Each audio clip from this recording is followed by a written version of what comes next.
సీతక్క పాపం ఈ రోజు ఏడ్సిందుల్లా ఏపీని ప్రత్యేక హోదా విషయంలో జగనం సారు వెన్నుపోటు పొడిసిండని అన్నది. అంతేకాదుల్లా ఆంధ్రప్రదేశ్ కి ప్రత్యేక హోదా ఊపిరి లాంటిదని, మనం పోరాటం చేయకపోతే అది ఎప్పటికీ రాదు అని పాపం అక్క కళ్ళల నుండి నీళ్లు తీసుకున్నదుల్లా. ఓ పాలి మీరు అక్కని చూడుండ్రి కళ్ళల్లో ఎలా నీళ్లు తీసుకుందో.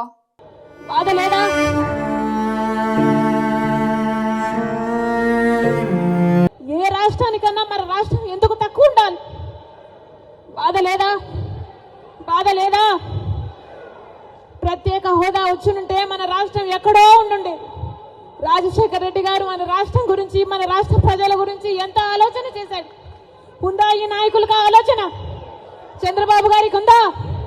పోనీ జగనన్న గారు రక్తం పచ్చుకుని పుట్టారు కదా, ఉందా జగనన్న గారికి ఆలోచన? రాజశేఖర రెడ్డి గారు జలయజ్ఞంలో ప్రాజెక్టులు 54 ప్రాజెక్టులు మొదలు పెట్టాడు. ఆంధ్ర రాష్ట్రంలో 12 ప్రాజెక్టులు పూర్తి చేస్తే 42 ప్రాజెక్టులు ఇంకా అలాగే ఉంటే ఏమన్నాడు జగనన్న గారు? నేను 6 నెలల్లో పూర్తి చేస్తానన్న జగనన్న గారు రాజశేఖర్ ఇదేనా మాట నిలబెట్టుకోవడం అంటే? మడమ తప్పకపోవడం అంటే? ఇచ్చిన మాటను మడత పెట్టారు కదా. మీరా రాజశేఖర రెడ్డి గారి వారసు? ఆలోచన చేయాలి. రాష్ట్ర ప్రజలందరూ కూడా ఆలోచన చేయాలి. బాధ లేదా?